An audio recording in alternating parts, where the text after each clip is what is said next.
The Trump administration today defended its revised extreme vetting order in front of the left-wing Ninth Circuit Court of Appeals, a three-judge panel there.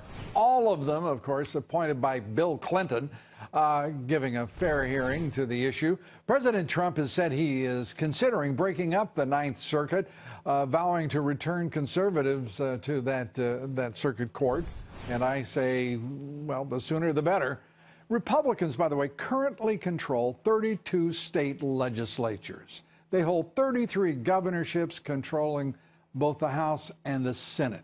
I mean, we're talking about historic Republican control of state legislatures, state houses, and governorships. Yet, 67% of federal appellate court judges are appointed by Democratic presidents. Two-thirds. Joining me now to talk about the left-wing judiciary and the deep state judiciary in many cases, and their attempts to block President Trump and the Supreme Court decision not to review North Carolina's voter ID law today. Hans Von Spakovsky, he's Senior Legal Fellow at Heritage Foundation's Center for Legal and Judicial Studies. Hans, great to have you with us. You know, this is preposterous to sit there and listen to, as we did today, the arguments before the three-judge panel. It's a kangaroo court, the Ninth Circuit Court, no matter how you cut it, isn't it?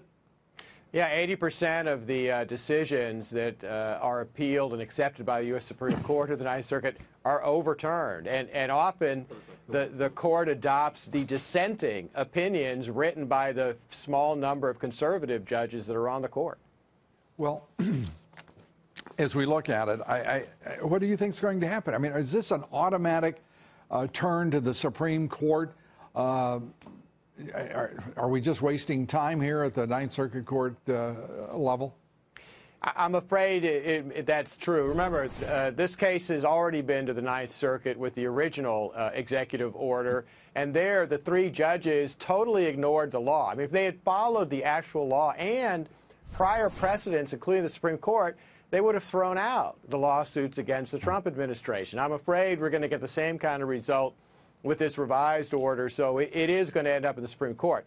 What I hope happens there is finally the Supreme Court, I hope, will stomp on all of these lawsuits that are going on all over the country. Yeah, and pure obstructionism on the part of the Dems, yes, the left, and the left-wing judiciary, the deep state judiciary, trying to preserve the status quo.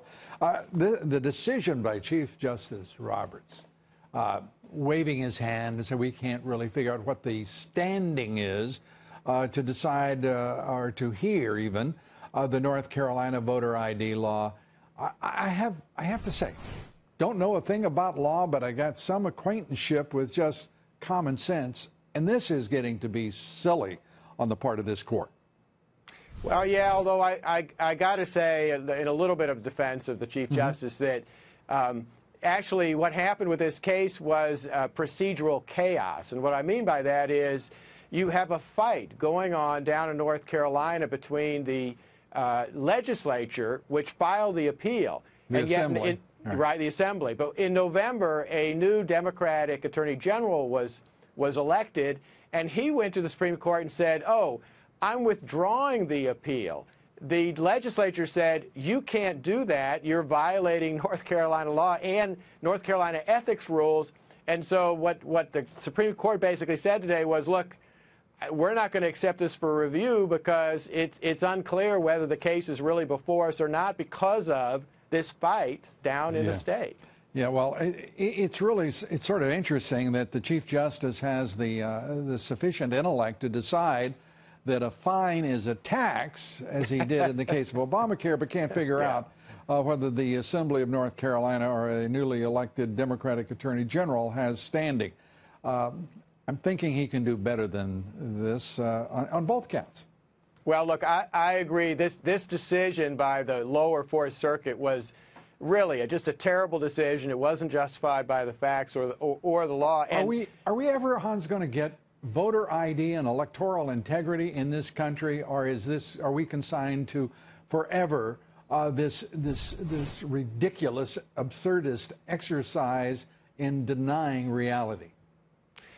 I actually think as time goes by, things are going to get better because actually most of the challenges against voter ID laws have failed. It's just that the few times the challengers win, like in this North Carolina case, that's when your favorite newspapers, the Washington Post and New York Times, give them tremendous publicity. They don't like publishing it when the challengers to voter ID laws lose, which has happened most of the time. And I hate it worse when it's treated like standing law. And that's what we're looking at.